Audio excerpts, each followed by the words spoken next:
नमस्कार प्रिय मित्रों, आप सभी का बहुत बहुत स्वागत है। मित्रों, आज दो प्रश्न जो वर्तमान समय में सबसे ज़्यादा विवादास्पद है। जी हाँ, आप समझ ही गए होंगे, रक्षाबंधन को लेकर के दो प्रश्न हैं। क्या 11 तारीख को प्रातःकाल या मध्याह्न काल या संध्या काल में राखी बांधी जा सकती है या नहीं बांधी जा सकती है? क्योंकि इसको लेकर अनेक प्रकार के मत मंतव्य चल रहे हैं। दूसरा, क्या माताएं बहनें जो भद्रा काल में राखी नहीं बांधना चाहती और भद्रा रात्रि के 8:51 तक है, मतलब रात्रि के 8:51 के बाद अगर राखी बांधें 10 बजे के बीच में, तो भला कैसे बांधें, कैसे रात्रि में व्यवस्था जमाएं, दूर दराज इलाकों में कैसे जाएं, अपने भाई की कलाई में राखी कैसे बांधें? तो क्या 12 तारीख को राखी नहीं बांधी जा सकती, 12 अगस्त को?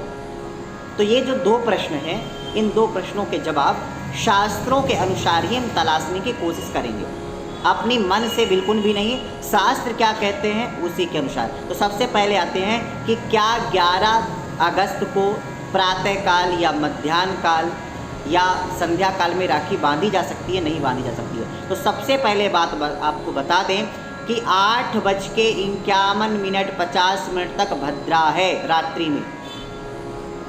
और जो लोग कह रहे हैं कि भद्रा काल में राखी बांध दी जा सकती है क्योंकि मकर राशि पर चंद्रमा पूरे दिन रहने वाला है, इसलिए भद्रा का वास स्वर्ग में रहेगा, और स्वर्ग में भद्रा का वास हो तो स्वर्गे भद्रा शुभम कार्ये, ये दलील दे करके वो बताना चाहते हैं कि भद्रा के दौरान भी राखी बांध सकते हैं, अच्छी चौघड़िया, अच्छा होरा, अच्छा मुहूर्त देख करके।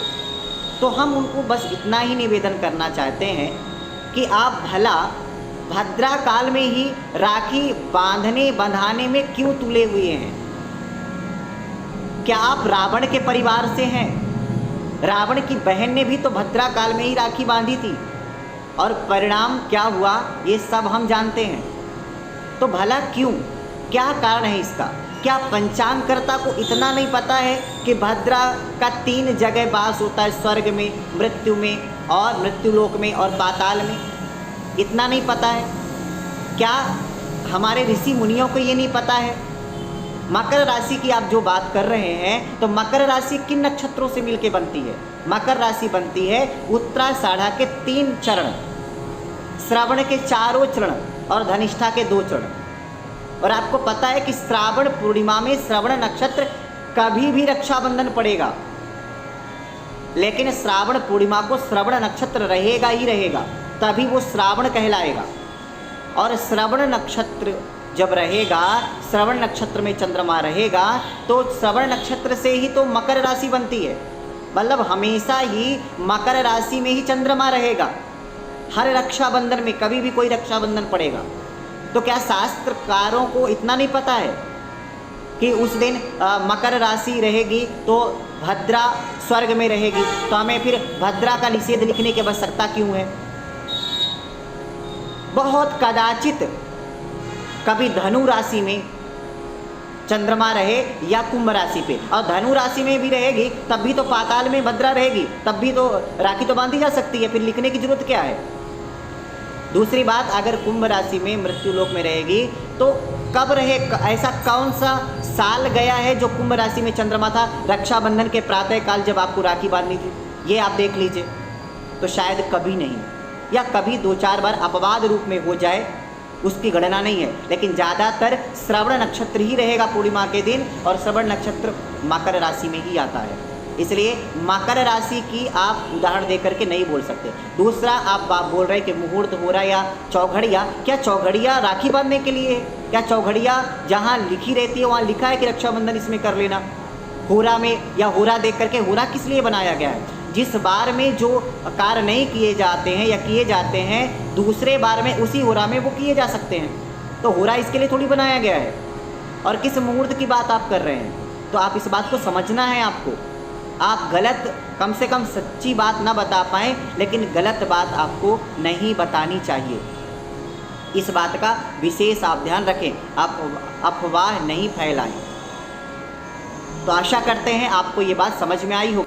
अब दूसरी बात ये कि क्या शास्त्र में भद्रा का सच में इतना ज़्यादा निषेध लिखा हुआ है? तो आपको बता दें कि राखी में विशेष 2 ही नियम है बांधने के। एक तो पूर्णिमा होनी चाहिए उस दिन, और दूसरा भद्रा नहीं होनी चाहिए।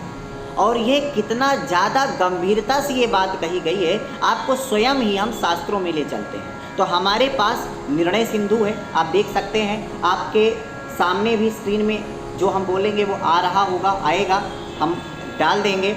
आप बस इसको समझिए कि राखी बांधने के समय किन प्रमुख बातों का ध्यान रखना चाहिए। तो लिखा है 248 पेज पर निर्णय सिंधु के, आप स्वयं देख सकते हैं, लिखा इदम भद्रायाम न कार्यम।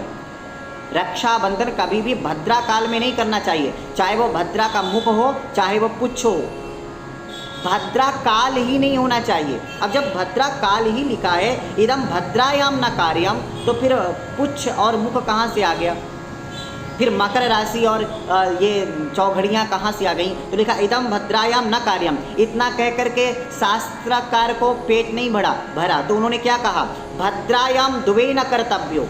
भद्रा में कम से कम 2 चीज़ें तो बिल्कुल ना करें, श्रावणी फाल्गुनी तथा। श्रावणी का मतलब रक्षाबंधन और फाल्गुनी का मतलब होलिका दहन। तो भद्रायाम द्वे न कर्तव्यो श्रावणी फाल्गुनी तथा श्रावणी नृपतिमहंति ग्रामम दहति च फाल्गुनी। इसके बावजूद फिर उन्होंने कहा, क्या कहा? भद्राम विना चेद परान्ने तदा परा तद सत्वे तु रात्रा व पीत्यर्था। अर्थात रात्रि में भले ही राखी बांधना पड़ जाए तो बांधिए, लेकिन भद्रा बिना चेद, भद्रा के बगैर ही राखी आप बांधिए, भद्रा में कभी भी राखी नहीं बांधिए। इसके साथ में उसको और ज़्यादा स्पष्टीकरण से उन्होंने कहा इदम रक्षाबंधनम नियत कालत्वात् भद्रा वर्ज ग्रहण दिनेपि कार्यम होलिकावत।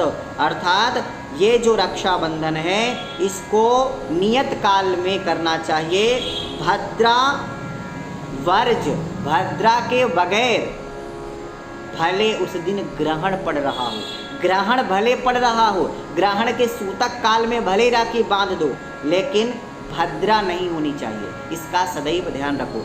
ये निर्णय सिंधु का वचन है। इसके साथ अब हम आपको बता रहे हैं धर्म सिंधु का। धर्म सिंधु में लिखा हुआ है रक्षाबंधन के विधान में कि राखी बांधते समय क्या होना चाहिए। तो अथ रक्षाबंधन मस्या मेव पूर्णिमायां भद्रा रहितायां त्रिमुहूर्ताधिकोद्व्यापिन्यां अपराह्ने प्रदोषे वा कार्यम। रक्षाबंधन में सबसे पहले तो पूर्णिमा होनी चाहिए। अगर पूर्णिमा नहीं हो तो कम से कम उदया तिथि 3 मुहूर्त तक होनी चाहिए, और भद्रा रहितायाम, भद्रा रहित हो, और इसके साथ में अपराह्न प्रदोष काल में आप राखी बांधे, अथवा उदये त्रिमुहूर्त न्यून पूर्वत्वे, अगर 3 मुहूर्त से कम भद्रा पूर्णिमा है किसी दिन तो पूर्व काल में राखी बांध ले, लेकिन भद्रा रहित ही होना चाहिए। तो जब इतना विशेष रूप से हमारे शास्त्रकारों ने भद्रा के विषय में लिखा है, बोला है कि भद्रा नहीं होना चाहिए, तो फिर जबरदस्ती भद्रा काल में ही राखी क्यों बांधना, शास्त्रों का उल्लंघन करते हुए? क्या कहीं ऐसा लिखा है कि भद्रा काल में राखी बांधी जा सकती है? तो हमें ऐसा नहीं करना चाहिए। अब बात करते हैं कि जो माताएं बहनें पूछ रही हैं कि 11 तारीख को हम रात को ना बांध पाएँ तो 12 तारीख को क्या बांध सकते हैं? तो लिखा प्रतिपद्युतायम न कार्यम, मतलब प्रतिपदा युक्त पूर्णिमा में हमें राखी नहीं बांधना चाहिए। तथापि इसमें भद्रा नहीं है तो उतना दोष तो नहीं होगा। और सीधी बात यह है कि उदया तिथि तो कम से कम है, काल माधव का वचन पूरा हो रहा है। इसका मतलब आप 12 तारीख को राखी बांधने में इतना कोई दोष नहीं है जितना कि 11 तारीख को प्रातःकाल, मध्याह्न या संध्या काल में बांधने का दोष है। इसलिए आप इस बात को समझिए। आप 11 तारीख को रात के बाद बांध दीजिए, 11 के बाद, अथवा तो फिर आप बांधिए 12 तारीख को।